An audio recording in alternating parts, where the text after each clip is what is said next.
Satyagraha. Satya, truth, and graha, struggle.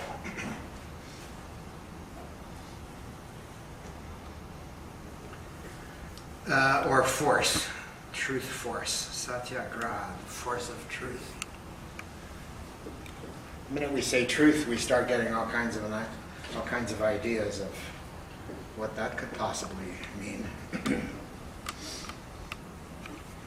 It's not a nice word in postmodernity.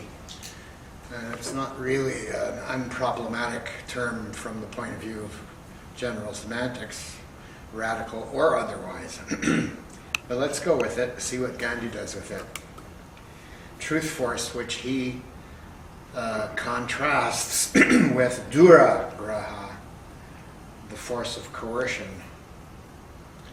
So he's making a contrast between the force of truth and the force of coercion. Might remind some people of John Stuart Mill's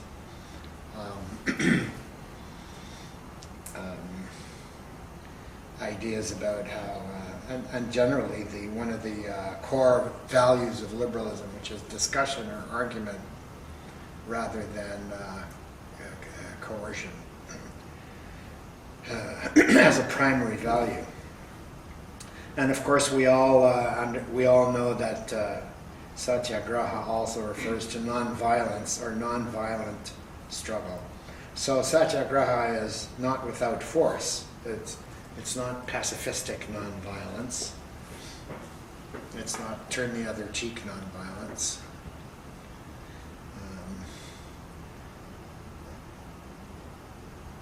We could say it's one thing we could say about it is that it's about a non-violent struggle for truth, or a struggle to find the. Okay, here's a. Being sort of repeating myself. Here's a next step, a struggle to find truth in both positions. When you have a simple adversarial situation, a bipolar adversarial situation. Actually, I think it would be helpful to think of it as a struggle to find truth in all positions rather than in both positions, because if we say both, we've already presupposed that we have a two-valued situation. Two-valued situation is almost always, if not always, a radical simplification of a more complex situation. A result of polarization. If you just have two sides, the process of polarization must already have done its work. So you're starting at the end rather than the beginning, I would say, of the struggle for truth.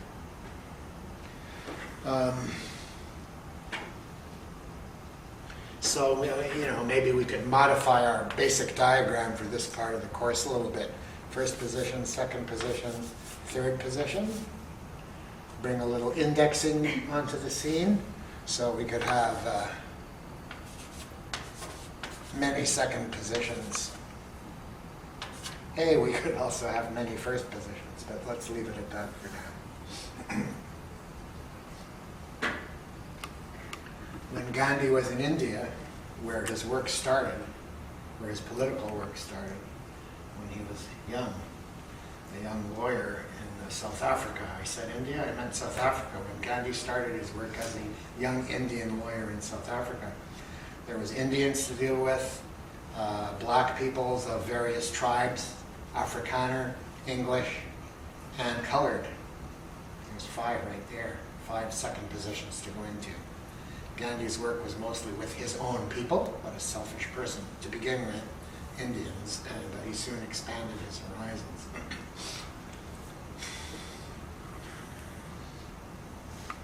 So it's a struggle to find truth in all positions. And of course that struggle would be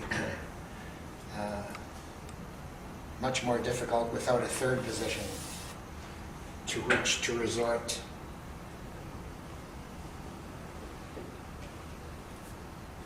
For Ghandi, truth always comes in fragments. That's his term.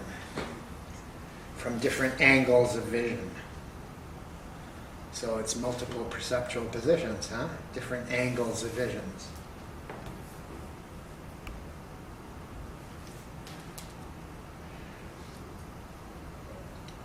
there's always some truth in the other's position, no matter who. There's always some truth in the other's position.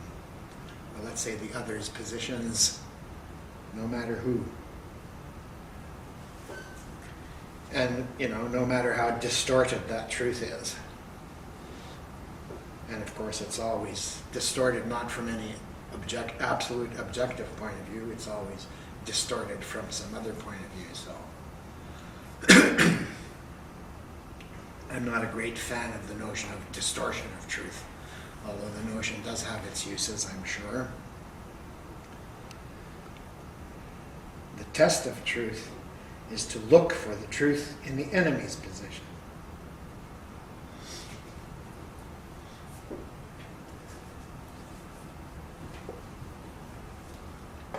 Because truth, according to Ghandi, is nonviolence. Earlier I was equating the idea of nonviolence with the idea of democracy, with the idea of listening to all. Ghandi equates truth with the idea of nonviolence. So nonviolence doesn't simply mean I'll march in the streets instead of killing you. Nonviolence means I will search diligently for the truth in your position.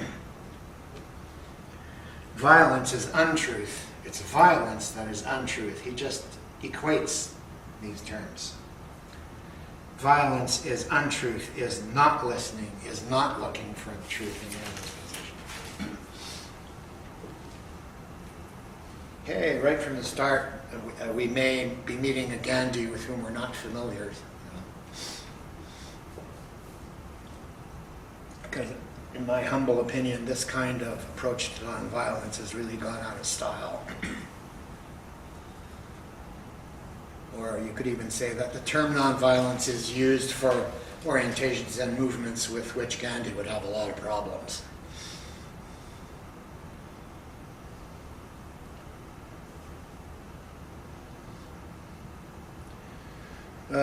So if we want to start with a hard case, let's look at Hitler's idea that the Jews were spreading syphilis in Europe for the purpose of contaminating the blood of the Aryan and the neighboring races.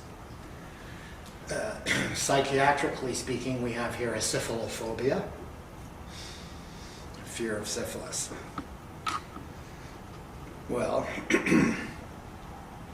I'm not going to bother actually going through the search here with you for the truth in Hitler's idea of syphilophobia. It's just that if we take nonviolence seriously, we'll look for the truth in Hitler's idea of the Jews as spreaders of syphilis. Maybe I could tell a little story here from my own personal experience to kind of illustrate the... I once met a man who was a fireman in the Toronto Fire Service, who claimed that people thought that he was a homosexual. Now, this is truly homophobia. He wasn't suffering from not immediately at any rate, from a political disorder. He was a straight man who thought that people thought that he was a homosexual. And how did he know that? I asked him, how do you know that? Because that's mind reading, right? Other people think that I'm a homosexual. So in terms of metamodel patterns, it's mind reading. So I asked him how he knew that people thought he was a homosexual. He gave me a complex equivalence. If then. He says, if I walk into a restaurant, people stop what they're doing and look at me. And he's a big guy. So, you might think that they're looking at him and thinking, wow, there's a really big guy. But we'll leave that aside for a moment.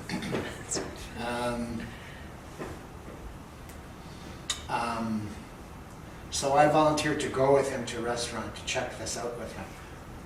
So we went to Franz on College Street. This is many, many years ago. Franz on College Street is one of the few institutions that you can always rely on to stay in the same place in Toronto. It has always been there and will always be there. I haven't been there for a long time. And tempted to digress and tell you about other episodes at France. I'll stick with this one. So we went to France, and as we walked in the door, everyone turned around and looked at him. And I was astonished. Wow, even paranoids have enemies? Yes. But then rapidly reviewing in my mind what had occurred, see, silent practice at the object level, what had occurred as we walked in, I noticed that as we walked into the restaurant, he sort of gave a sort of panoramic glare at everyone who was sitting there.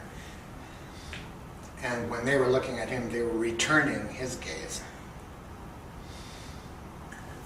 So, I won't take the trouble to break it down and map it out between the three positions there.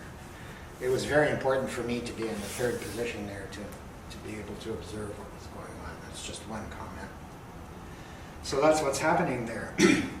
Yes, he was telling the truth when he said that when he walked into a restaurant, everyone would look at him. How did he translate that into them thinking he was gay? Well, that refers to his own personal issues. It's a very common fear. Oh, wow. It's a very common fear for people who are maybe having a little bit of trouble with the ladies. Think, oh, maybe I'm gay. The ladies are trouble. What's that? That's How can anyone possibly have trouble with the ladies? No, the opposite. The ladies are trouble. It's like, oh, ladies are trouble. give me a break. Okay. So this, referring back to work that we did before, this is Gandhi's version of looking for the non-malevolent meta-outcome. I'm going back to the idea of looking for the truth in the enemy's position as being the test of truth. This is Gandhi's version of what I was calling before looking for the non-malevolent or positive meta-outcome of whatever position is involved in the struggle, in the adversarial situation. Some grievance has not been heard. And or some value is being defended.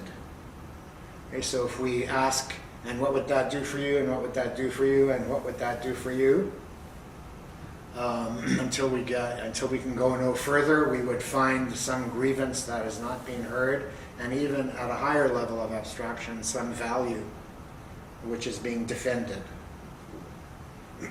I already gave an example before, also in terms of homosexuality, the tikkun idea of the kind of values that are being defended by opponents of gay marriage. Now Gandhi was, of course, in the Indian, and this is the primary ethnic and religious identification of Gandhi, Hindu, Indian. But he was, as we know, greatly influenced by European civilization, for example, by Tolstoy's writings, and by his education in England. And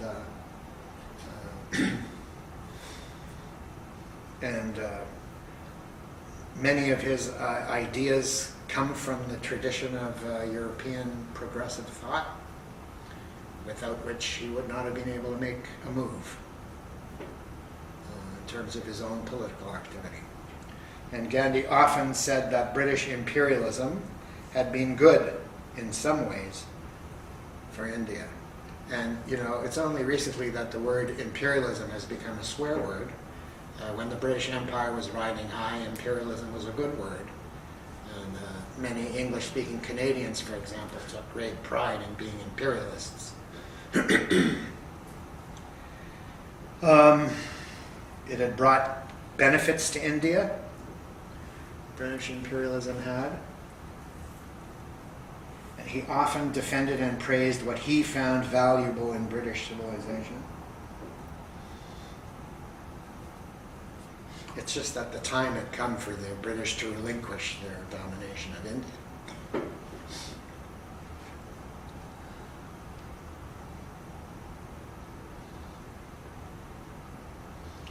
So if we look for the meta-outcomes, if with Ghandi we looked for the non-malevolent meta-outcomes of British domination of India, I suggest we would find something like meaning in life.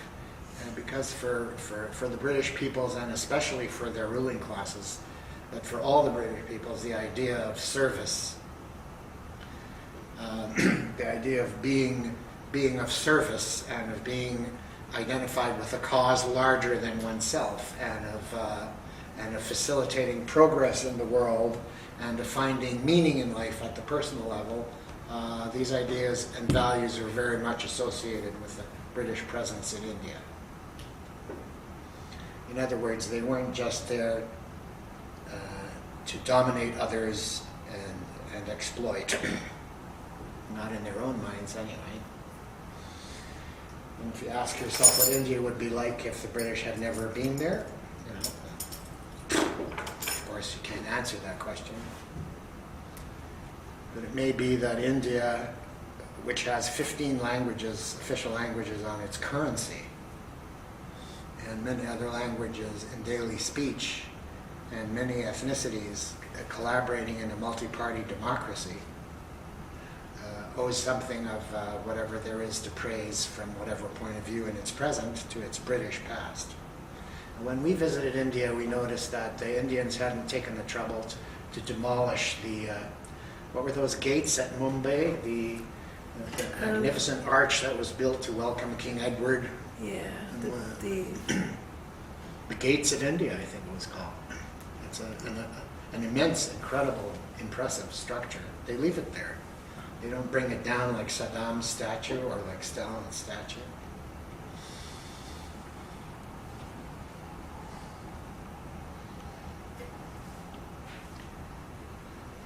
So the idea of nonviolent struggle for Ghandi is from first position. These are, you'll see how I mix his terms and mine here. From first position, and I'll say more about what kind of first position it would be as we go along. From first position, one works to engage the conscience of the enemy. So it's not to defeat this brutal monster or to erase this unacceptable monstrosity. It's to engage the conscience of the enemy.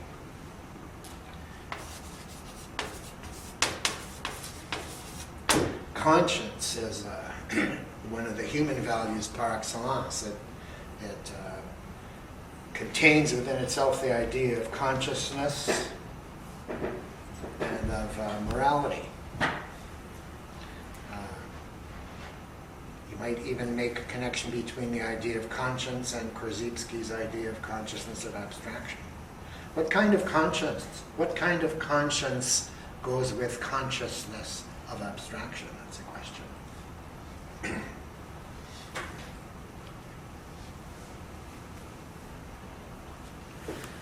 To engage the conscience of the enemy, and I would put, I don't know exactly how Ghandi used the terms, in my research on Ghandi, I really wasn't able to find anything very satisfactory as kind of, either by Ghandi or by others. There's a lot of detailed historical stuff and little bits of autobiography, but I could find very few pieces that, out of which this, which I'm presenting emerges. It's very selective, and I've lost all the references. So let's just say it's Horowitz as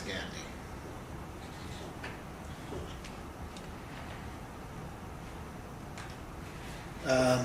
So I would say that he would put, if he used the term, which he may not have, if he used the term enemy, he would put it in quotes. A. And among the various meanings of the quotes there would be the non-elementalism that is required by general semantics. It's no simple, absolute enemy.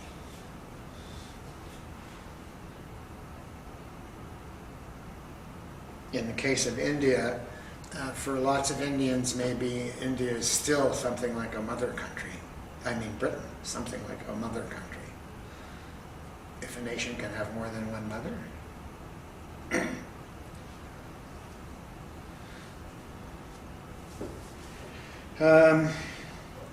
So this was a struggle against Britain and yet somehow also with Britain. I mean, in the sense of being on Britain's side. Against Britain and simultaneously on Britain's side. A struggle to get Britain out of India. Without arousing the backlash of resentment. This is the key point of nonviolent struggle. It's not go out and yell slogans which arouse defensiveness and resentment and a desire to retaliate and think that you're being nonviolent because you aren't throwing rocks.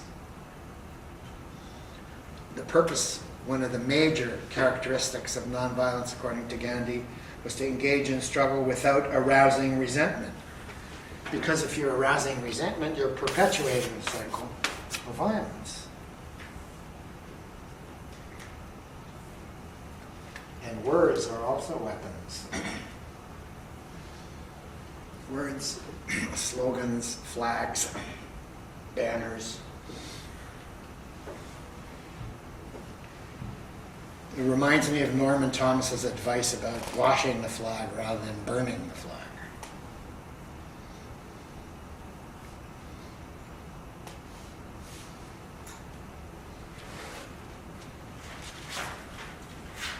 So according to Ghandi, the struggle would be for the welfare of all concerned.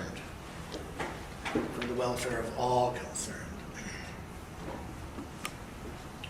And that I interpret that as referring not only to individual Britons, in this case, but to the welfare of the British as a group, as a nation, as a historic group spirit. The purpose of the struggle should be that all sides will be better off. Ideally, at the end of the struggle, we have a victory for all. All right? So, something like a win-win. Maybe not in terms of wealth and power over. So let's say when the revolution against capitalism will have been successful, of course lots of individuals will have lost immense wealth, but they'll be better off in terms of other values from a Gandhian point of view, and they'll know it. I mean, how can you be better off if you don't know it?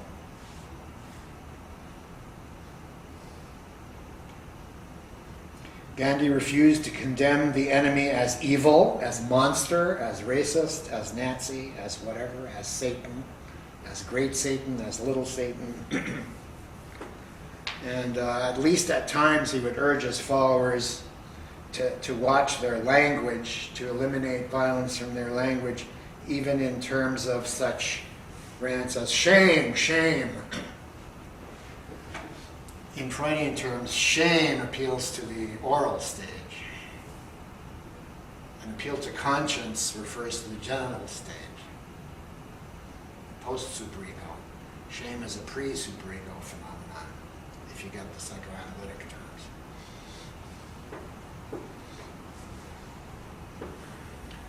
So we're not about shaming the so-called enemy either.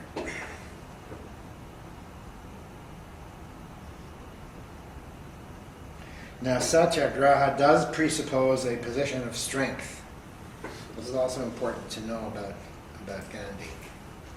Satyagraha can be engaged in and should be engaged in only by people who could act violently and choose to refrain from violence. So that's not only a clean first position in which you are aware of who you are in first position, it's also a strong first position. That is, you could act violently, but you choose not to. Somewhere or other along the line, I picked up a story from a labor leader, a labor militant, a North American labor militant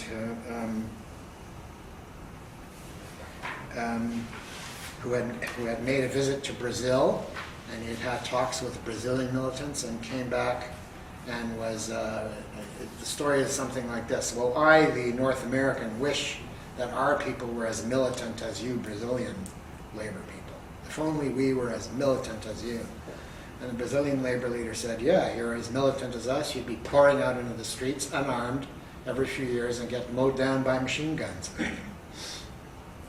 Over and over and over again. So you're not in a position of strength, and yet you act as if you are. That's suicidal. So Ghandi is not unaware of such practical matters as whether it's worth risking your life or not, and what it's worth risking your life for, of which a few more examples are coming. So if you're not strong enough to mount, if you're not strong enough to struggle, you don't struggle, says Ghandi. You withdraw from the struggle and you build your strength until you're strong enough to struggle. And to build strength doesn't mean, to build the ability to draw up placards, or amass small arms. It means to build a counterculture, primarily for Ghandi. It means to build a counterculture, to begin to build a kind of independence or autonomy, even before it's achieved in any complete sense. Ghandi is not a pacifist. He doesn't believe that violence is always wrong. And if that's your definition of pacifist, Ghandi is not a pacifist. Because he's not going to take any absolute positions, any absolute philosophical or moral positions. He's not an absolutist. So in certain circumstances, violence would actually be advisable. Now, Ghandi had a weird sort of relation with the crisis of the Jews in Europe. He was very ignorant about it. He was capable of being ignorant about stuff and making mistakes on things that it was. For example, at one point he said that the Jews should try to appeal to the Nazis to be more reasonable, appeal to their conscience. At one point, I think he even wrote a letter to Hitler, which you can find somewhere in the literature, Gandhi's letter to Hitler, in which he suggests to Hitler that the Jewish problem could be handled in a more sane manner. But hey, Ghandi was not the only one who thought Hitler was all right. Our prime minister, famous story of William Wang Mackenzie King, went to visit Hitler and said that he seemed like a harmless enough peasant-type chap, if I remember correctly. He could be very charming. We know that already. Didn't have the same kind of a riotous sense of humor as Stalin. Later on in the war, Ghandi suggested that the Warsaw Ghetto fighters should actually have initiated their violent resistance earlier, okay? Rather than wait as long as they did. For example, if there's an immediate danger to life and limb, or where there is absolutely no alternative, better to resist violently than merely submit to being killed. Satyagraha has an immensely important practical or pragmatic dimension.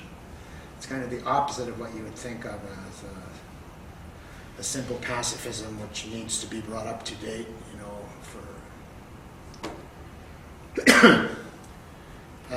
so he was impractical about Europe because of his ignorance about Europe. I mean, with the Nazis, it was too late. Satyagraha should have started a lot earlier in Europe. Things can get to a point where it's too late for Satyagraha.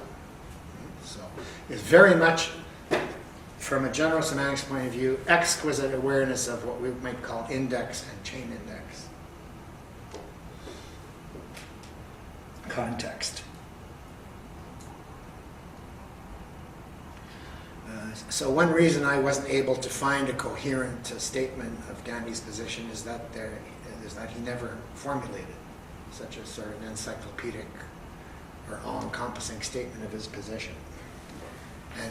And he doesn't pretend to have predetermined answers to all what-if questions. In other words, in the manual of nonviolent practice, you won't find instructions on what to do if and what to do if you sort of play it by ear. You have to rely on your own intuitions and hunches. to some significant extent. Above all, you have to have achieved, and I use the word advisedly, you have to achieved already the right spirit, the right nonviolent spirit within yourself. I use the word self and second position here, both individual and collective terms.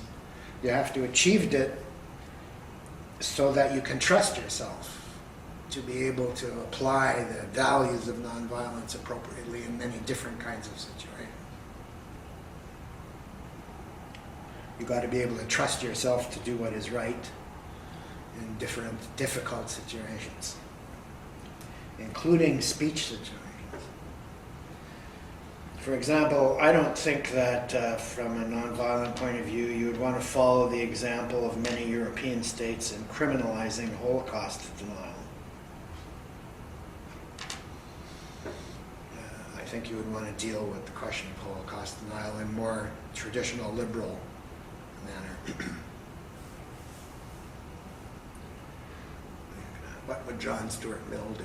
It's not a bad question to ask in situations like that.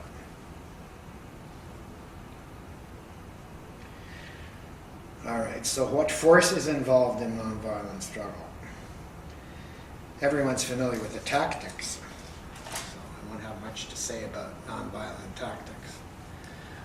But the less of the spirit of nonviolence is involved in those tactics, the more distorted and twisted they are, in my humble opinion. Massive demonstrations, marches, strikes, boycotts, withdrawal of labor, yeah, those can be done in many different spirits.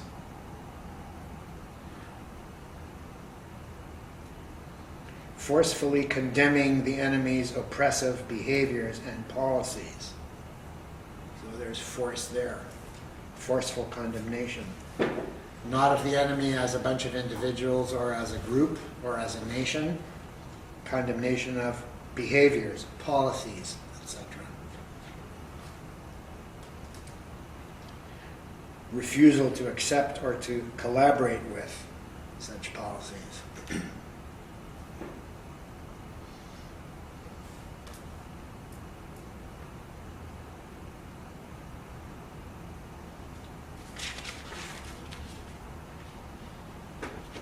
And there's also a lot of force involved in the creation of new facts, of non-oppressive countercultures.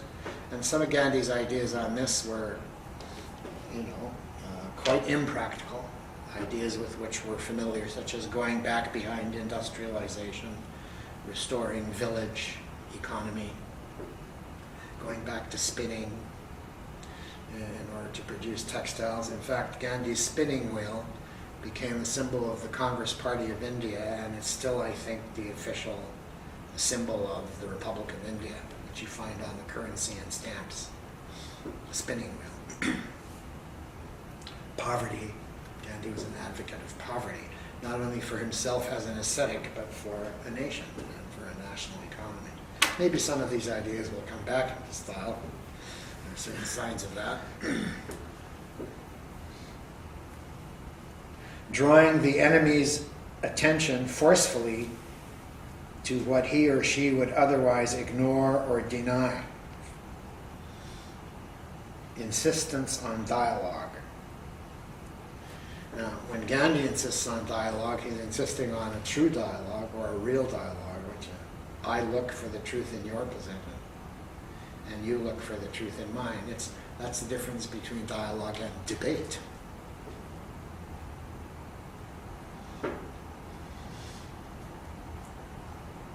To insist on debate, it can be violent. If you're insisting on true dialogue, then you're not insisting on debate.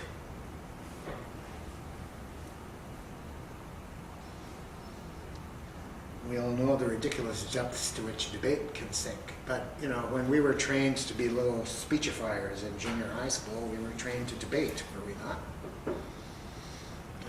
One of my minor traumas is losing a debate in grade 7 to a guy who went on to become a distinguished corporation lawyer.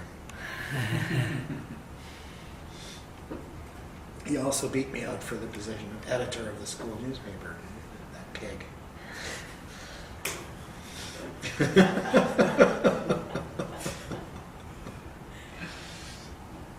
So you maintain a constant pressure for dialogue and a constant readiness for dialogue.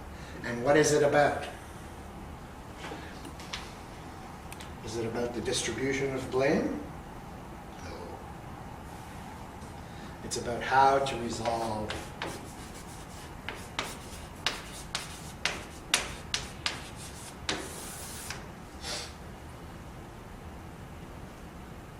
dialogue about how to resolve the situation so that, in the best possible case, all sides will be better off and know themselves to be better off. Hey, this is a tall order. It's no set of tactics. It's something that prefigures sanity and involves the kind of acting out of a prefigured sanity, rather than just another set of unsane procedures which perpetuate insanity.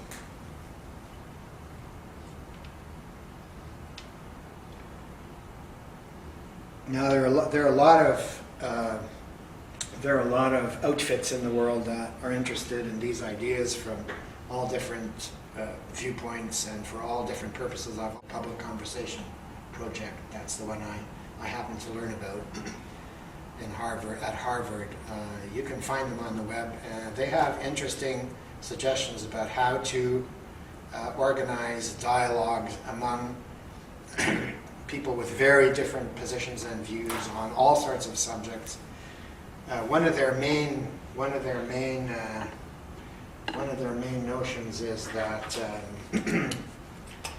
it's often not a good idea to engage leaders in dialogue, because they already have their parti pris.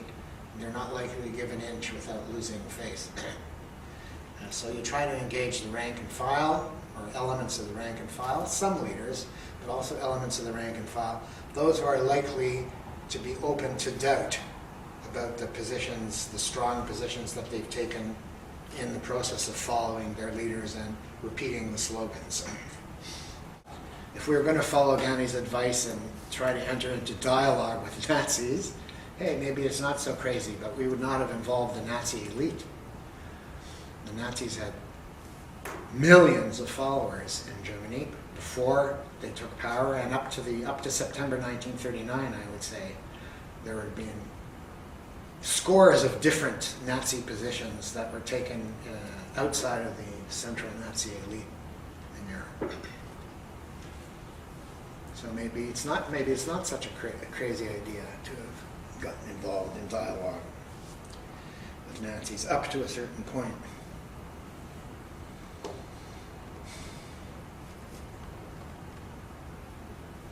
So to me, the most radical aspect of Gandhi's Satyagraha, and it's also at a point where it overlaps with the radicalism of Radical General Semantics. The most radical point is that Satyagraha entails going into second position with the enemy. Okay, so it's empathy with the enemy. The enemy is always in quotes. Go into second position with the enemy.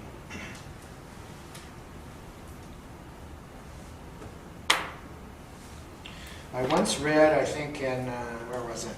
Maybe in Tricycle, which is an American Buddhist, it's not a monthly, but something like that. It's a magazine. I read it, a description written by a woman who had been raped. And she describes how throughout the process she was in second position with the rapist. As well as, of course, in her own first position and in a kind of third Buddha position. Doesn't mean that she wouldn't have tried to fight him off. But I wish I had kept it because it was very intense and very moving. Yeah. So one of the passage to get into this point is preventing internalization. Internalization? Yeah, internalizing. Yes. Right? Yeah, because that's there. Otherwise, you end up like Patty Hearst. Yeah, so anger Yeah. sometimes is a good shield, right, for... I'm going to be talking soon, I hope today, about what kind of anger it would be. Okay. Very important. We're always a little bit ahead of you. Once again. Okay. So, I wish I could find a reference specifically for this, because I think for Ghandi, going into second position involves taking it to such an extent that you would become an advocate for the enemy. It's not only I take your position into account from here, it's also I go right in there and I advocate your position for you. Now, partly this is sort of self-serving, because if your purpose is to engage in dialogue, then one very excellent way of persuading another who is not interested in dialogue, one excellent way of getting another who's not interested in dialogue to actually move and change their position and agree to enter into dialogue is to state their position for them clearly, with a sincere effort to state it as accurately as possible, what's known in psychotherapy as accurate empathy. Because then if you're going to make a mistake about what the other's position actually is, it'll be very difficult for him to refrain from entering into the dialogue to correct you. No, that's not my position. And then the dialogue actually involves that kind of back and forth, where each side's position, at some point, each side's position of the other, each side's understanding of the other's position, and each side's understanding of its own position is going to be raised to a higher level. Improved at one level and also raised to a higher level. You formulate for them what their position would be if they were willing to enter into dialogue. Okay, so this is what you're saying. I hear you say, this is what I hear you saying, even if you're not saying anything. This is what I hear you saying. And it's not for purposes of tricking the other.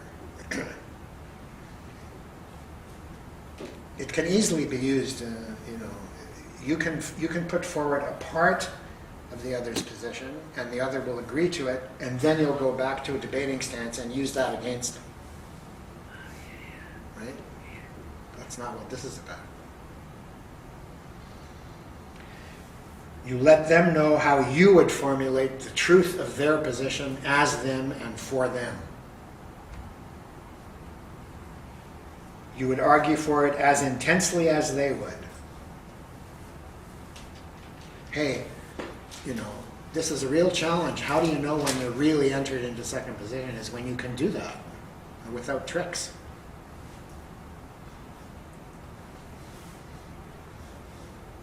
Oh yeah, I know what it's like to be Jewish. You need to have a lot of money and dominate others. I can understand that. That's a caricature.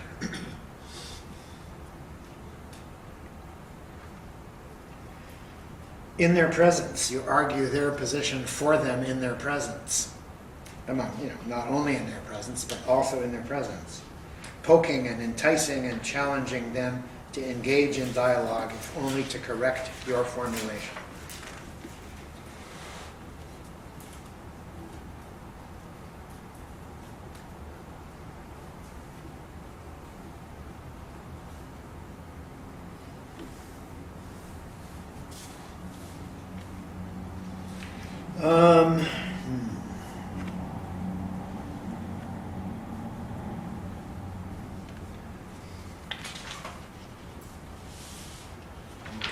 Let me. I've got a bunch of stuff here about listening to Nazis, but I think I've already said enough about it. Unless there's something that someone wants to push on that kind of thing. Listening to Nazis, listening to members of the Ku Klux Klan, listening to racists, listening to rapists, listening to, whatever. What does that mean? It doesn't mean agreeing with them. It doesn't mean being willing to listen to their insults. It doesn't mean willing to listen to their threats. It doesn't mean looking for the truth in their name-calling.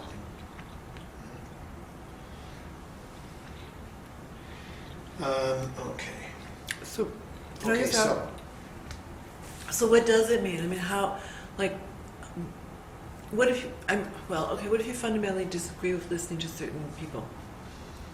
Well, then you haven't adopted the nonviolent position that I'm putting forward, so then we would have to go into dialogue about that. Okay, but if you adopt that, can you sit there and listen to people that you fundamentally just really disagree with to such an extent that you have to keep from getting extremely angry? Yeah. This is one of the things about the Public Conversation Project, that both sides agree to come to the dialogue, to engage in this kind of process, and not for the purpose of converting the other, right? But to learn about the other. Okay, now in Ghandi's situation in India, that's not possible. In Boston, Massachusetts, between pro-life and pro-choice women, it's possible to find women on both sides who are willing to agree to come to the table, as it were, without any intention of converting the other, or of shaming the other, or of guilting the other, or like that. But in a larger political situation like that of Ghandi, it would take, you needed to have a leader like Ghandi who could put forward formulations like this and act them out in public. And you needed to have all sorts of media through which such a policy could be forwarded. Okay, maybe I will. No, I don't know. But you go on. Me? Yeah. Well, I know examples where people have met with families. I mean, people have met with families of people they've killed, and they've been listened to. But, like, I don't know. I don't know what the purpose of that is. The purpose of that is a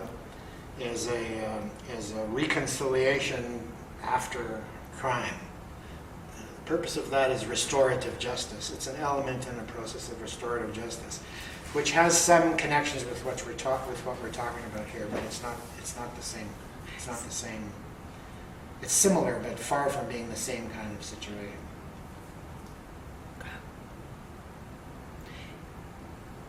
All you've got to do, I'm thinking of myself, all you've got to do if you want to go into second position with fascists and Nazis is to do research on it, knowing that you're not going to have to publish any of the results or tell anybody about it. But what if you fundamentally refuse to go into second position? Because I can think of a number of examples of second positions I would refuse to go into. Well, I wish I had my eraser. Let's see what we can do. Do you want some? But I think I would refuse to go into a position of a rapist. I think I would refuse to go into a position of most Nazis. Like, I mean, there's like a whole series, and I'm trying to figure out if you actually fundamentally refuse to do that, then, like, how would you make yourself do that? Or, Well, I already talked about the flexible and pragmatic nature of this kind of thing. okay.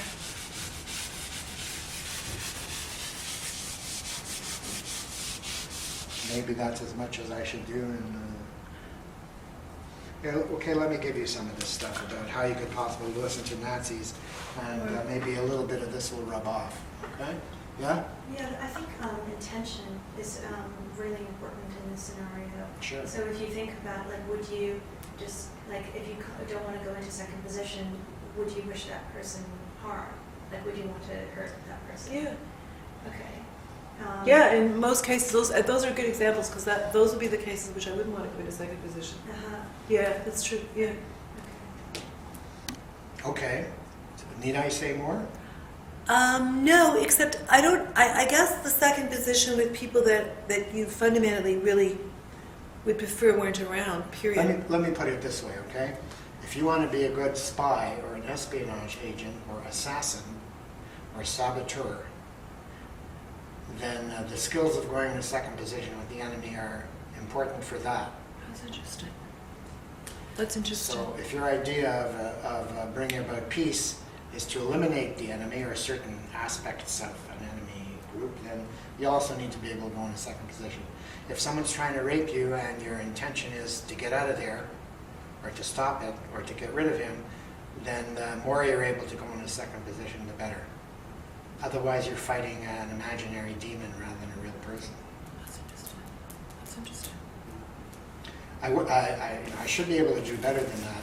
The problem here is that we're trying to formulate all-encompassing an all-encompassing rule that would apply to everyone and Yeah. everything, Yeah. which we can't do. And that's one of the weaknesses of, it's not a weakness, it's one of the inevitable characteristics of trying to theorize at this level and bring together really abstract formulations with all kinds of difficult object level situations. The point about nonviolence, though, is that it's transformative, That's right? true. And so, and the idea is that we integrate a philosophy of nonviolence practically.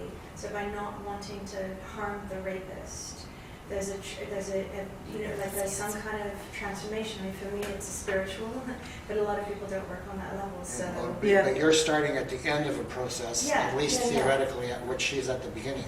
But I understand what Laura's Well, saying. I'm sure you do. Let me add something then, and that is that this reluctance that you speak of is probably a sign that your first position is not strong enough. So if your first position is strong enough, then you can go into second position without threatening your first position. That's What if you actually don't? crucial. You know what? Otherwise, you'll internalize the oppressor in the way that.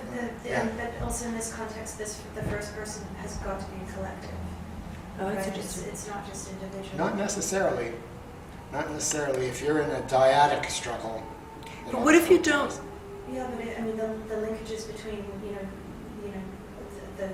the woman as a potential being raped, and plus the misogyny that persists. Sure. And Oh, of course. Yes, yes, but not immediately and all the time.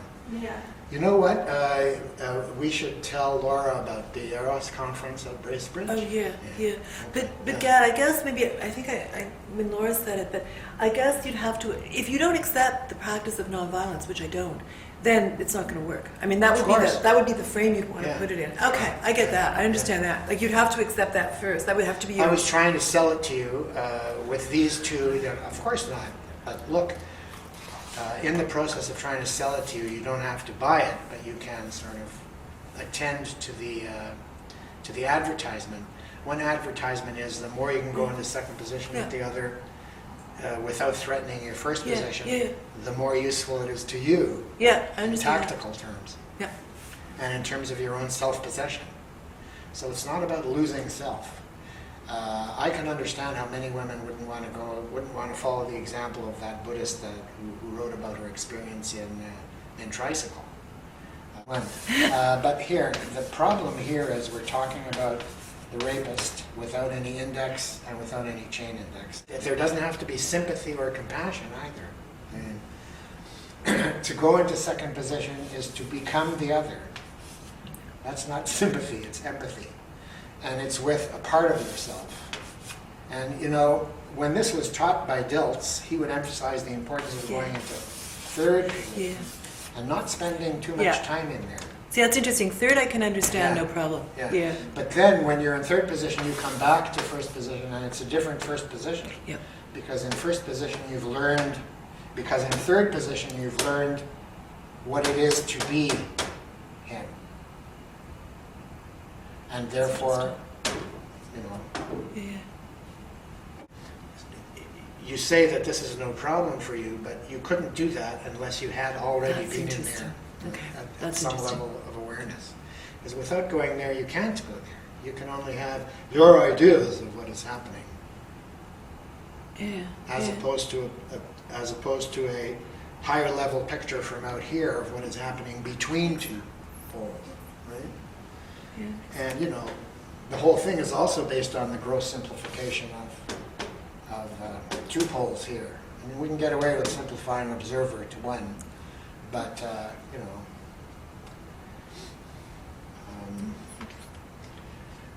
one of the things that happens here is you go into the other's history, okay? As I was talking about before, the memories. When you're looking for meta-outcomes, when you're looking for non-malevolent meta-outcomes, you can't avoid the other's memories or history, because that's where you'll find the information about non-malevolent meta-outcomes. So, rapists have histories.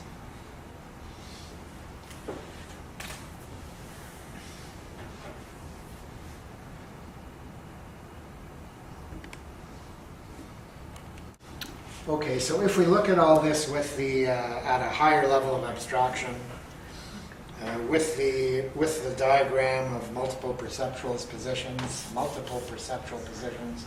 we have, I don't know what words to use here, violence, rage, hate,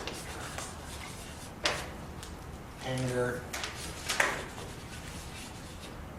Let's call it V.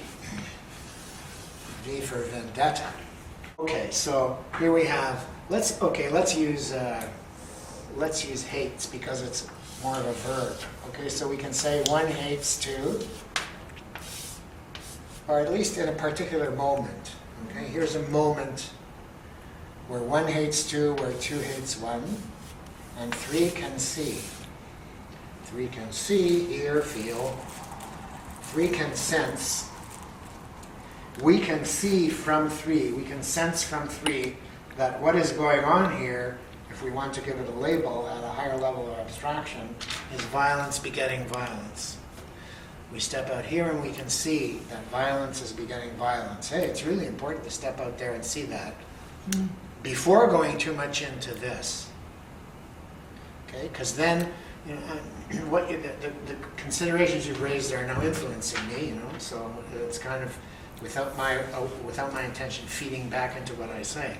When I can see that hatred is perpetuating hatred here, or violence is perpetuating violence, then when I go in here, I won't get caught up in the particular feelings that the other has of resentment and vengeance against me. Because who wants to experience those?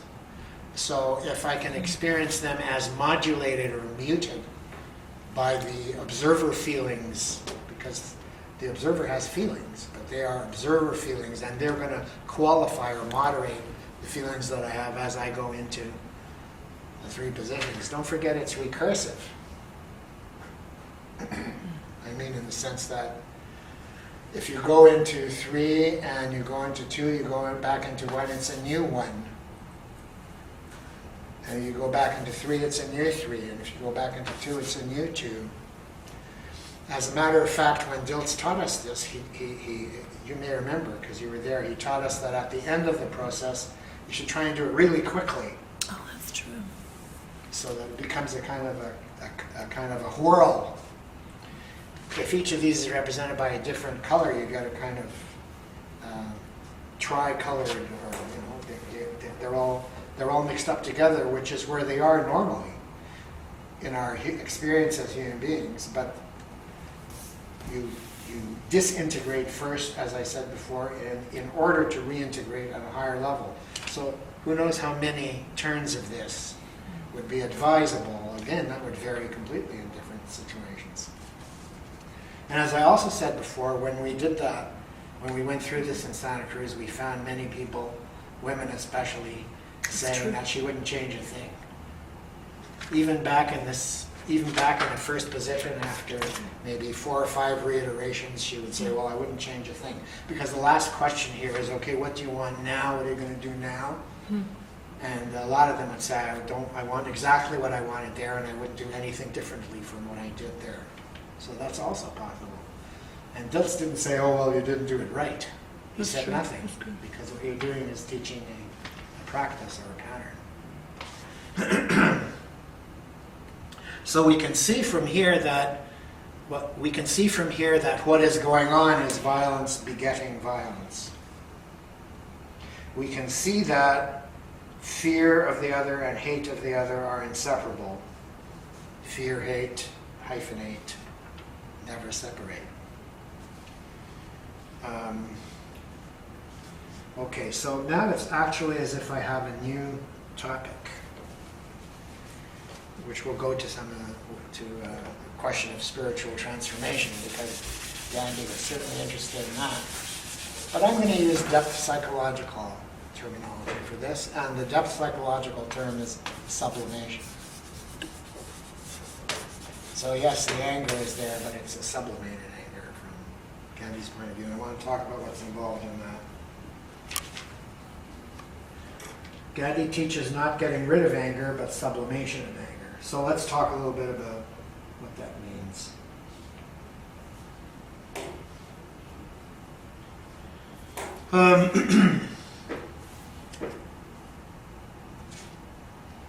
The term sublimation is originally a chemical term.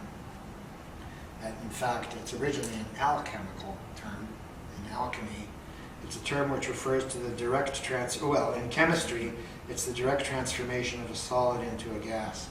For example, dry ice goes immediately into gas.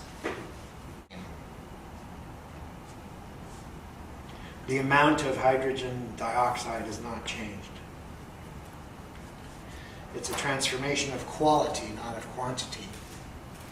So it's not a diminution of the quantity of the feeling. It's not about making the feeling less intense, because that's a quantitative term. It's not about making it smaller. It's about changing it in quality and not in quantity. In alchemy, you change lead into gold, and that's the primal European symbol of spiritual transformation. Changing the lead of the soul into gold.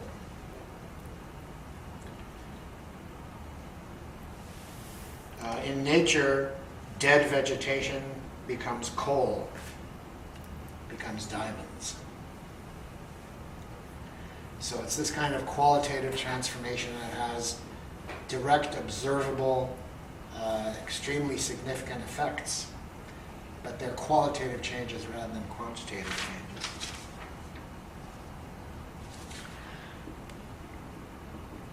So the term sublimation is taken over by Freud first, and then by Jung. And for Freud, it means, if we talk about Freud's death instinct or aggressive instinct, let's call him Thanatos. The dark twin of Eros. The shadow of Eros. It's about, I think a Jungian or some Neo-Freudian came up with the term destrudo. That's an interesting term, as a kind of counterpart to libido. Destrudo is the energy of the intention to destroy.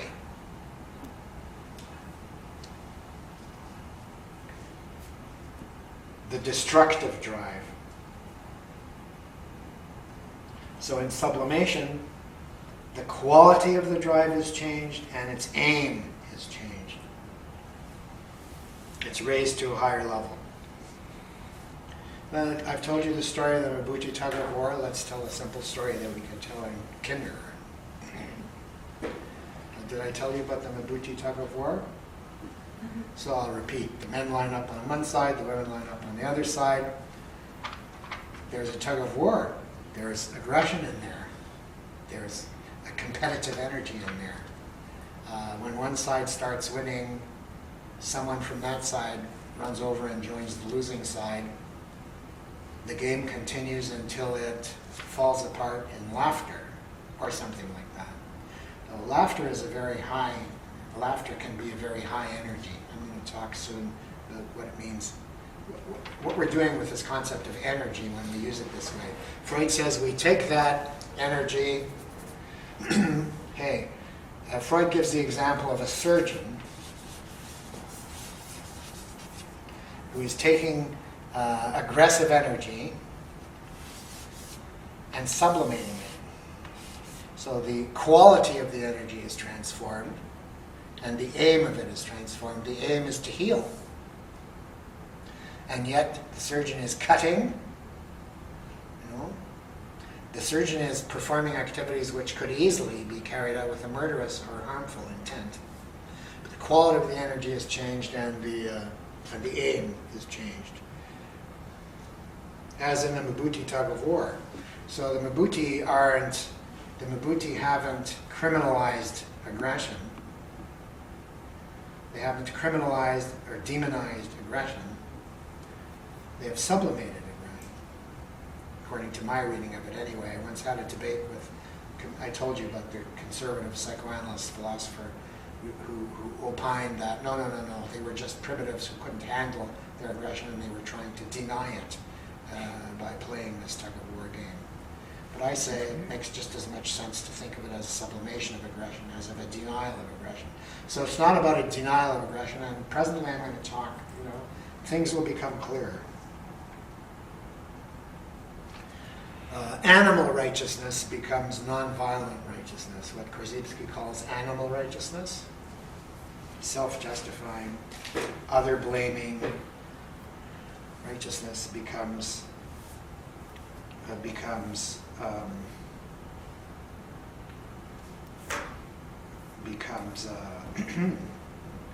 a righteous anger at a more human level.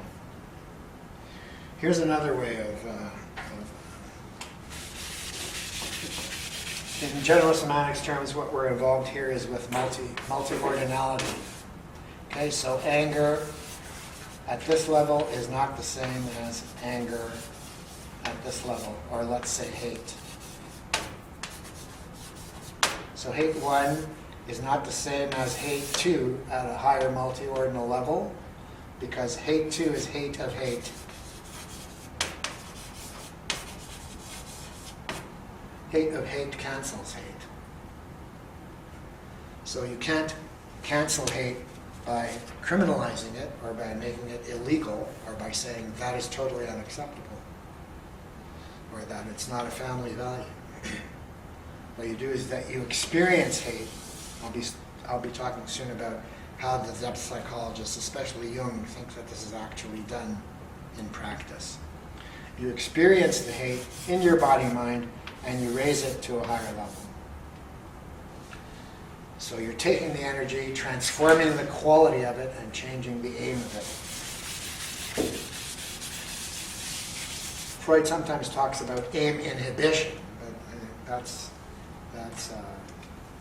that's a variance that isn't all that relevant here. Now let's think of it this way also.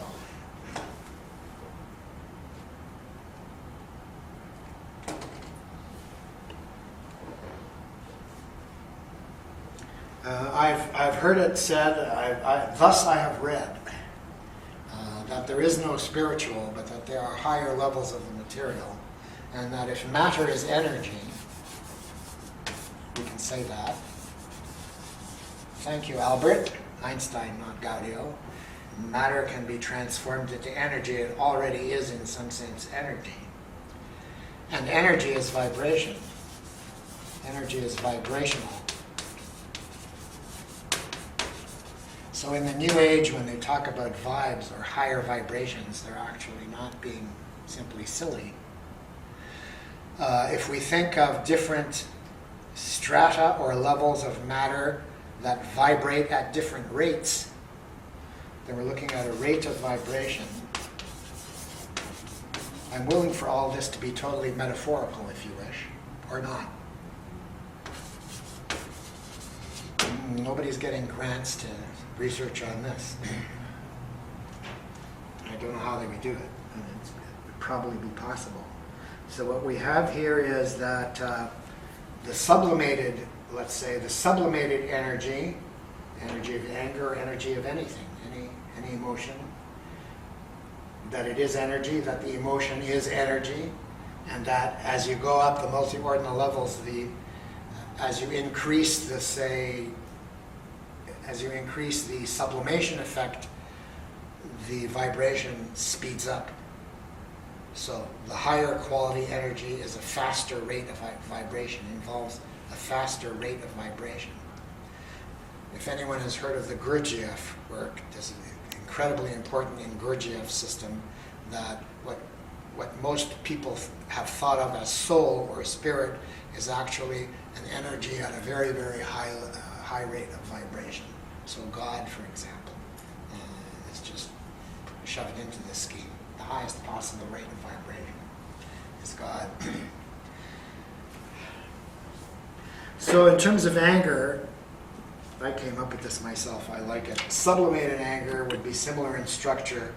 The difference between non-sublimated anger and sublimated anger would be similar in structure to the difference between a hummingbird's wings as opposed to a dinosaur's animal righteousness stomp. The dinosaur stomp, stomp, stomp, and the and the hummingbird. Right? So it's not the same as, so Laura was talking before about anger as being an essential defense. So I'm suggesting here that the anger that is the best defense is actually the sublimated anger, which is working with a higher rate of vibration, which is hate of hate. Now, hate of hate can be just as powerful as hate, more powerful. So we're not talking about any loss of effectiveness or any loss of power. I'm trying to clarify that with this metaphor, if that's what it is. You know, it might not even be a metaphor. It might even be, dare I say it, literally true. Now, Ghandi said this. He said, and I quote,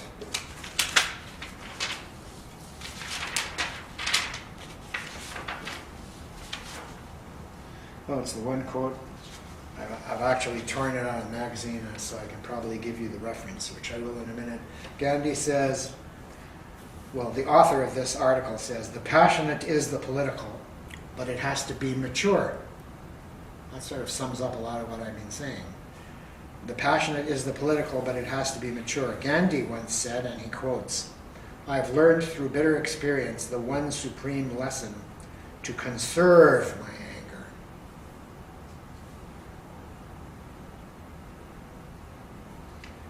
And as heat conserved is transmuted into energy. So he's not saying get rid of the anger, he's saying contain it, conserve it, contain it within the body and mind.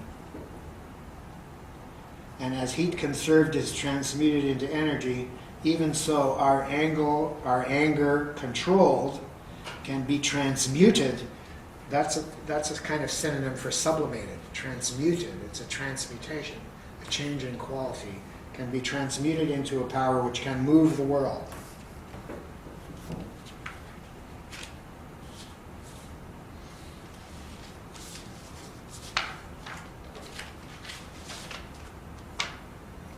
I'm going to open a space here for Allen Ginsberg. I once vowed never to use that expression, opening a space, but this will be an appropriate point at which to open the space. I want to quote a little bit from Ginsberg's texts in order to show you in a poetic form what I think is a good expression of sublimated anger that is angry enough. Maybe more than angry enough, but it doesn't have a personified object.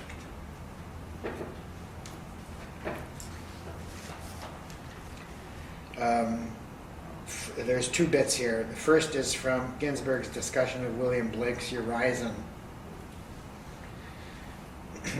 Both of these are from Ginsberg's Howl. Ginsberg's famous, censored as pornographic text, Howl. You remember how old Ginsberg was when he wrote Howl? I think he was young. He was young in his 20s, no? Like 25, 26. So the Jehovic, hyper-rationalistic, judgmental lawgiver. This is Horizon. Blake's Horizon as delivered by Ginsberg. His abstract calipers limit the infinite universe to his egoic horizon, the result of aggressively naive mental measurements which substitute modish generalizations for experience of event and oppress physical body, feelings, and imaginations. You're working there with a personified image of Horizon or a personified image of Jehovah, but I'm going to suggest more and more as I go through here that we can work at the poetic or aesthetic or artistic levels with personified images, such as that of the devil or Satan, which I was using before, which we understand clearly when we understand clearly that the devil or Horizon or Jehovah here are personifications of evil, and that evil is the personification of evil. I think Ginsberg manages to get this across, especially in this next bit that I'm going to read from Howl, where he's talking about Moloch. Someone was asking me about Moloch the other day. Was it you? Why were you asking about Moloch? I wanted to know what it was. I forgot. Where did you come across it? Something I was reading. I don't know. Okay. Well, Moloch, according to the Israelites' holy text, never got a chance to ask the Moabites themselves what was going on because they're extinct. But the Moabites were one of the peoples that were conquered by Israel when they entered the land of Canaan 3,000, 4,000 years ago. And their god was called Moloch, which in Moabite is very much like the Hebrew word melech, which simply means king. So they worship this god king. If you look at I mentioned this before, Eli Sagan, kind of psychoanalytic anthropologist, wrote a book called At the Dawn of Tyranny, where he describes how the first great tyrannies arose out of primitive civilization, and all of them, even though they had no contact with one another, like Africa, South America, the Middle East, these societies, when they first became class societies, were ruled by a god king, a figure who is simultaneously god and king. If you want to know how God gets to be a king, well, it's a very old notion. So they would make, according to my information, I've seen images of this. I don't know what they're based on. Images of a god made of clay with hollow insides, and the priests of Moloch would build a fire inside the god, so that the god would become red hot, and the god sits or stands with his hands outstretched, and the Moabites would put their firstborn males. It's not always the women who get it. They would put their firstborn males, 8 days old. The day of this gets sublimated into circumcision in Jewish religion, but this practice begins as infanticide. Circumcision is a sublimation of infanticide. It's a good deal less painful because you put the infant into the red hot hands of the god, and it dies that way. And the priests, with their horns and cymbals and drums, drown out the sound of the infant's cries. So this is a great abomination unto the Hebrews. This is their excuse for wiping out the Moabites. And then later on, if you read through the Old Testament, the books of Judges and the books of Kings, the Israelites, or some of them anyway, are constantly adopting this practice. It's very seductive. Some kings of ancient Israel actually institute the practice of, as it says in the Bible, passing their children through the flames to Moloch, or for Moloch, an abomination for which kings were brought down by God's wrath. Well, then this gets into, I guess, William Blake, and from there into Ginsberg. Interestingly enough, Moloch is also the title of Sokorov's film on Hitler. How about that? So Sokorov did a trilogy on sort of tyranny, and so he did Taurus on Stalin, Moloch on Hitler, and The Sun on Hirohito. The Sun on Hirohito is a very interesting movie. It's, Hirohito is not portrayed as a tyrant. He's more like a child. No, but I actually think that The Sun is sort of a long meditation on the theological political question. Right. Because it's where Hirohito admits that he's actually human all too human. That's right. Yeah. Just interested in butterflies, basically. Absolutely. Yeah. Okay. Well, anyway, this is what Ginsberg does with it. Now, this is a howl. Okay, it's a howl of. You could say it's a howl of rage. So my question is, at what level of energy vibration is this happening? Moloch. I got to be in the right mood. I'm not really in the right mood for this now. I'll just do the best I can with it. If we had a tape of Ginsberg performing it, himself, it would be different. Moloch. So you can imagine solitude, children screaming under the stairways, boys sobbing in armies, old men weeping in the parks. Moloch, mental Moloch. Moloch, the heavy judger of men. Moloch, the incomprehensible prison. Moloch, whose buildings are judgment. Moloch, the vast stone of war. Moloch, the stunned governments. Moloch, whose mind is pure machinery. Moloch, whose blood is running money. Moloch, whose fingers are 10 armies. Moloch, whose love is endless oil and stone. Moloch, whose soul is electricity and banks. Moloch, in whom I am a consciousness without a body. Moloch who frightened me out of my natural ecstasy, etc., etc., and Moloch who bashed open their skulls and ate up their brains and imagination. Well, those are just a few lines from the Moloch section of Howl. Now, I thought I wasn't in the mood, but by the second line I was already in there. And, you know, there's a lot of grief and sadness in there, but there's also anger, and I really don't think that there's any personified object of that anger.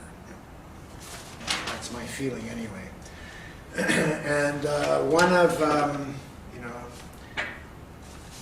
hey, those would make, I don't know, if you put some of those lines on placards and marched around in the street with them, I think they would be immediately distorted and devalued.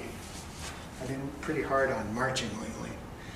It was all that tear gas I swallowed. Because you think it's because you got gassed? Pardon? Do you think that's because you got gassed That's what earlier I on? just said. I Too know. much tear gas to be able to sustain the pointless stomping around. So, We should get ready for July though. Yeah, I was going to say you might just get gassed again, but here in Toronto. really? What's going on in Yeah, Toronto? it's G20. Yeah. In Toronto. Yeah, the end of June. Yeah. Ooh. Right here. Okay, so, you know, some people might say that part of Gandhi's strategy was to provoke that kind of behavior on the part of the British, like beating the nonviolent demonstrators, and to show it to the world and to say, see how righteous we are and see how evil we are, but I really don't think so. Although it could be taken in that direction, I don't think that's what it is as nonviolence. So Ginsberg had a disciple named Antler. These quotes actually are not from Howl itself, they're from a book called Howl 50 Years Later, edited by Jason Schinder, 2006. So there's lots of different people in there, and one of them is the poet Antler, and this is what he writes about Howl. It is the howl of our mammal soul, caught in the steel jaw trap of the military-industrial juggernaut. It still challenges every nation not to send their youth to the top of the pyramid to have their hearts torn out. Did you see Mel Gibson's Apocalypto? There's a scene in there where the Aztec priest is. Second time I mentioned that here for some reason also. So that's the kind of image he has when he writes that. Now, that quote from Ghandi is from an article in Shambhala Sun, in the Shambhala Sun, called Using the Energy of Anger, March 2004. So he's writing here about a guy named Ezra Beda writes about, from the point of view of a meditation teacher, about using the energy of anger. So he writes,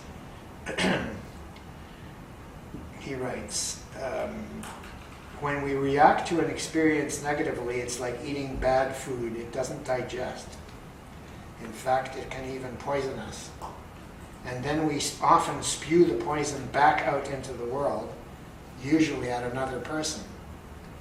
The alternative is to bring physical, now you can take these as meditation instructions for working with anger, what I'm going to quote now. The alternative is to bring physical awareness to the arising negative reaction. Normally, we fuel our reaction by believing and justifying the thoughts. But when we can disengage from the thoughts and justifications is at the label level, eh? So when we can disengage from the thoughts and justifications, attention can be focused on the visceral experience of the negative energy itself. That would be at the object level, would it not? The non-expression of anger, so he's saying, don't express anger. He's saying, I'll just read the whole thing. This allows a different type of digestion to take place. So his notion of digestion goes with what I was saying about sublimation. When you digest an emotion, you're taking it to a higher level. When you digest food, you're taking food to a higher level. The energy of the food is transmuted. It changed, it becomes an energy useful to the body mind. Similarly, when you give attention to an emotion like this, without believing the associated thoughts necessarily, and without expressing it in the outside world, you get to transform, the energy transforms into nourishment for our being. Remember, I'm not suggesting that emotions should not arise or that we should repress them. I'm talking about refraining from expressing them, either outwardly in words and actions or inwardly in thoughts. It is only by withholding this expression that we can actually experience the energy and digest it in a new way. The non-expression of anger allows us to feel, to fully feel the emotion of anger directly. So if you leave the thoughts and justifications alone, and you give your attention to the anger, you can actually really feel the anger, but it takes the work of non-expression. So in meditation, a meditative position is probably the easiest position in which to do this, rather than in the midst of a fight. What does it mean to feel the emotion? It means bringing attention to the physical experience of your life right now, the object level where you live. Is there heat? Is there pressure? Is there a tightness or contraction? Where specifically do you feel it? This is how we bring awareness to the immediacy of the experience. Okay, if we refrain from expressing anger, it allows us to go deeper and truly feel the anger.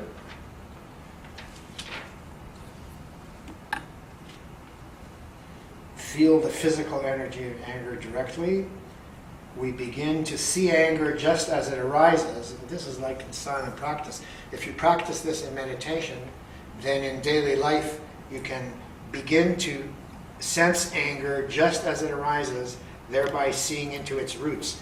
And when we see it right as it arises, we learn to see how it is rooted in fear.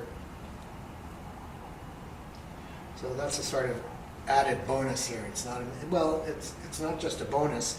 To experience in oneself the basis of anger in fear is, I think, an essential step of this process of sublimation. In general semantics, not in general semantics, but in the spirit course, there was a task that I didn't assign this year, but that I've assigned in previous years, called observing an emotion. Like as one of the silent practice tasks, one of them is observing an emotion. It was a lot like this. It was different, but a lot like this. So when I got to this point in the course, I would say, hey, kiddies, does anyone remember a kind of silent practice task that would be relevant and helpful at this point? And it would have been about observing an emotion. Now, if I had the PowerPoint, I would now bring up an image of the Buddhist wrathful deity, because in Buddhism, especially in Tibetan Buddhism, and of course the origin is Hindu, there are wrathful deities, angry, wrathful deities. This one is Manjusri. I have a picture, I have an image of a sculpture of Manjusri that I could have brought in, but didn't think of it. Okay, Shannon has already met Manjusri. The Buddhist deity of righteous anger and hate of hate. He carries a sword. He angrily cuts through hate with the sword of insight, the sword of hate. He cuts through hate and other delusional emotions. And in Buddhism, most emotions as we experience them are delusional. So he cuts through hate and other delusional emotions with the sword of insight, the sword of hate. So we can't say that Manjusri's anger is anything like Korzybski's animal righteousness. But it is anger, and it is righteous. But it's nothing like what Korzybski calls animal righteousness. Righteous anger as an essential energy of transformation, but if it's animal righteousness, it does not transform, it merely perpetuates the violence of the oppressor.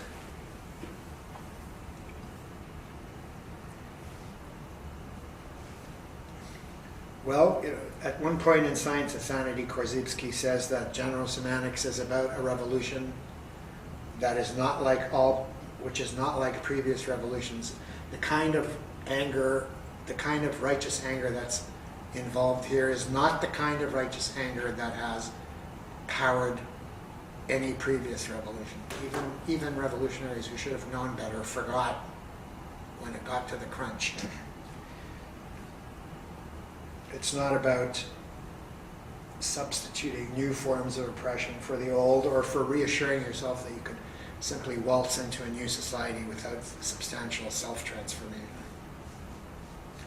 Because any such new society that you march into would be another version of the old. And it may be superior in some ways, it might be inferior in others.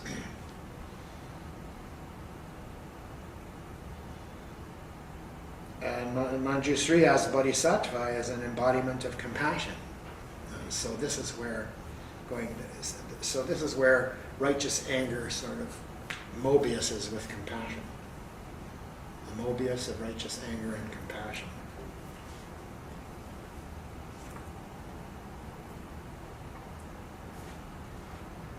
So we can redefine violence here as the diversion of anger from systems to persons. That's what makes it unrighteous anger, lowers its energy. And the only way to break this chain is to break it.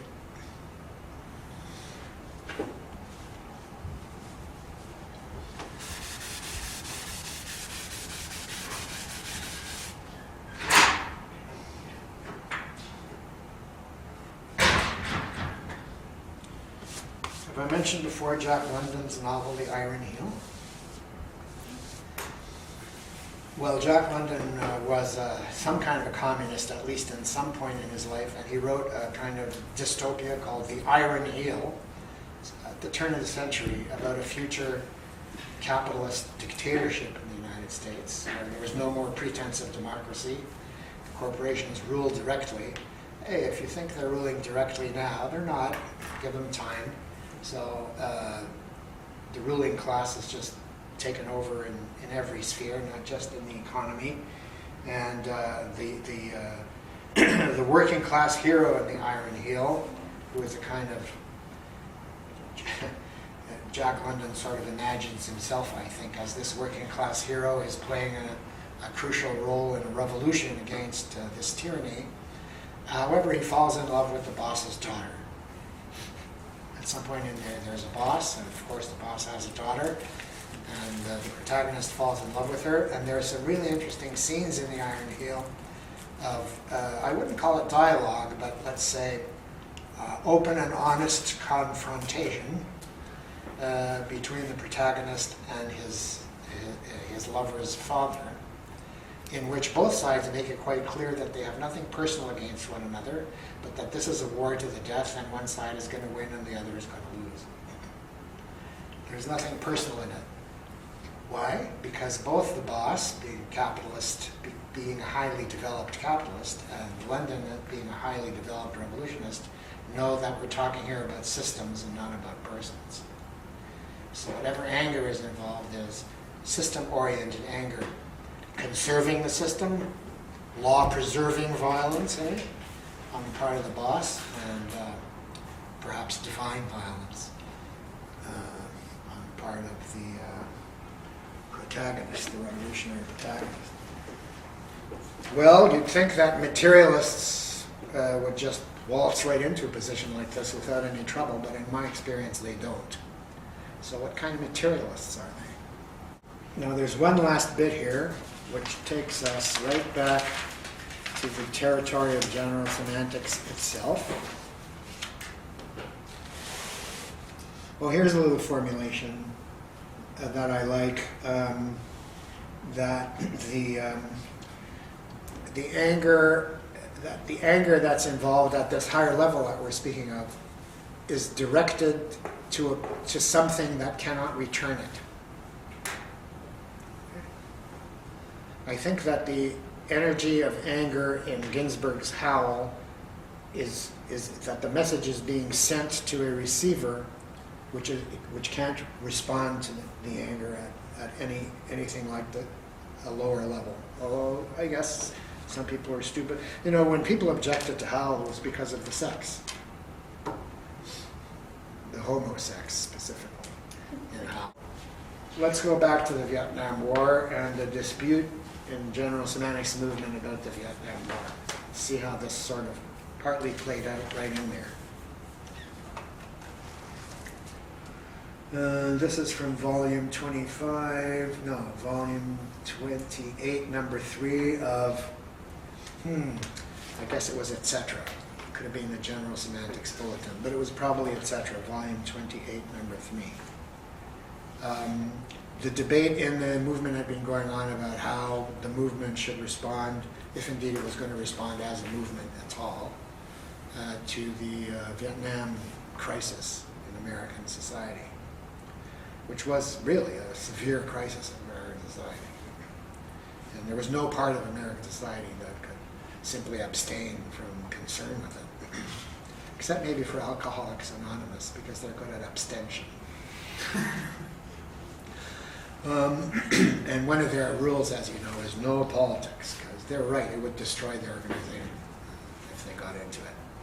So if the left tries to recruit AA, you know, to march around in the streets with them, they'd just be destroying AA, and that's all. So who cares? It's a bourgeois organization. Okay, if that's the way you want to look at it, that's fine. Some general semanticists were saying that one should appeal to the whatever sanity could be found in the mind bodies of those who are in charge. So there's the key term here is in charge. There are those who are in charge. Now, the minute we get overly concerned with the question of who's in charge, we're already personifying the system. I will elaborate in the words of Gregory Bateson, whom I mentioned before. So Bateson is responding here. Well, maybe the first step is there's an intervention by Anatole Rappaport, who used to be head of Peace and Conflict Studies at the University of Toronto, and he was active in general semantics for a while before he got bored with it. The thing about getting involved in general semantics for a lot of these big guys is that it didn't really advance their careers. So most of them just entered and after a reasonable amount of time exited.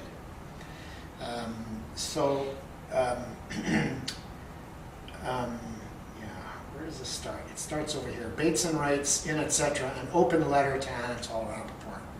He's writing to support Rappaport's position, which was that it's pointless to appeal to the better nature of those who are in charge, to appeal to their conscience. If we want to talk about some possible tension between this and the Ghandi position, we can just bracket the discussion because it doesn't serve my purposes right now. So he writes a letter to Anatole Rappaport, which he says, "You're right. The warfare state system is not composed of individual human beings. When they come together in the boardroom of Cephalopod Incorporated, they leave behind all individual characteristics that are not directly relevant to loyalty to the company, etc. They leave the irrelevant parts outside.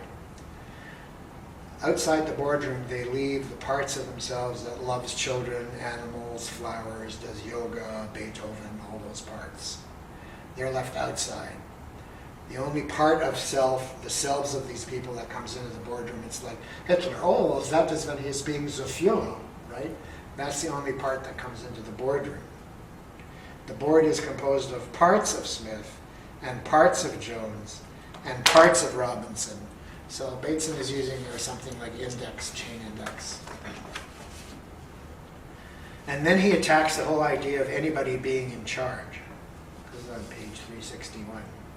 Now, if you attack the whole idea of anyone being in charge, anyone or any ones being in charge, notice how much of our politics is based on the hallucination that a single person like Obama is in charge.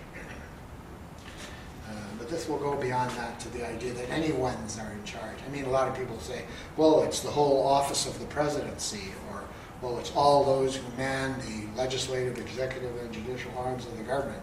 But for Bateson, it's no one. No one is in charge. No one is in charge. Consider what in charge is commonly supposed to mean. Now, this is where the discussion will segue over into what I'm going to be looking at very soon, which is the problem, again, of free will, individual responsibility, fault, blame, that kind of thing. We can start at the top with a rather intense formulation of a certain position by Gregory Bateson. Consider what in charge is commonly supposed to mean: that some identifiable agent or agents controls the beginning of a chain of causes and effects. In other words, we have a chain of causes and effects, not a line, a chain of causes and effects, and Bateson is challenging the illusion that we can identify a point there where someone or someone's is originating a chain of causes and effects. So this is what we're later going to talk about as the idea of the originator in naive theories of free will. But he himself is controlled by others and by other factors. He is only part of a circular, interactive system. His control is incomplete. He is not the beginning of a lineal chain of causes. Nobody is in charge of the United States or of the international scene a fortiori. Removing, but this is my gloss, removing those who are in charge or replacing those who are in charge. Removing or replacing those who are in charge is not the answer, but back to Bateson. No part can ever have control of the whole. He's criticizing the very notion of control or domination. Now, if we ask what happens when people believe that the part can control the whole, we come nearer to understanding our contemporary troubles. This is the author of Towards an Ecology of Mind. So the position he's taking is strictly ecological, but it's not ecological blah blah. It's taking ecology seriously and taking it to the human level. If we ask what happens when people believe that the part can control the whole, we come nearer to understanding our contemporary troubles: pollution, intransigence, racial discrimination and unrest, the rape of Vietnam, etc. If a part believes that it can, then it will want to control. So the problem is an illusion, an illusory, delusory emotion, as the Buddhists would call it, that is oriented to domination or to control, which sets up a game, of domination and counter-domination. I wouldn't diagram it that way, which Foucault had something to say about it, perhaps, in his better moments, about how resistance was the other face of domination, rather than something that actually counters domination. To be able to create such a mess looks like power. And indeed, the mess and the suffering may be so great that others will commit the error of supposing that the creators of the mess must surely be in charge and ought to be exterminated. This myth is thus self-propagating, a self-propagating myth. It is not power that corrupts, says Bateson, for there is actually very little of it. The myth of power, however, can be lethal. And the idea that human beings are in charge feeds the roots of the myth. And Bateson goes on to suggest that you can trace this myth back to the ancient idea of a creator, with a capital C, separate from his creation and in control of it. And the rather similar idea that in the mind-body system, the mind can be in charge.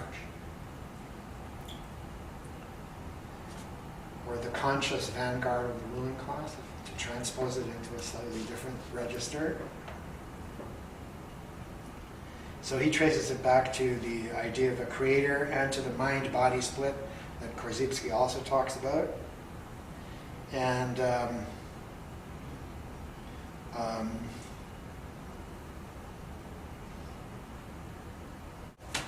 that brings us to the end of the Ghandi section. At some point, earlier, did I quote from Marcuse's essay on liberation, or was that in first term? I think it was in first term that I was quoting from Marcuse's essay on liberation about a biological basis for socialism, which I translated as a neuro-linguistic basis for socialism, and how Marcuse is talking about how the entire sensibility is reorganized at a higher level of society in such a way that people have a biological inability to tolerate war, cruelty, hate, etc., ugliness, the vicious farts of the motorcycles. I love that quote.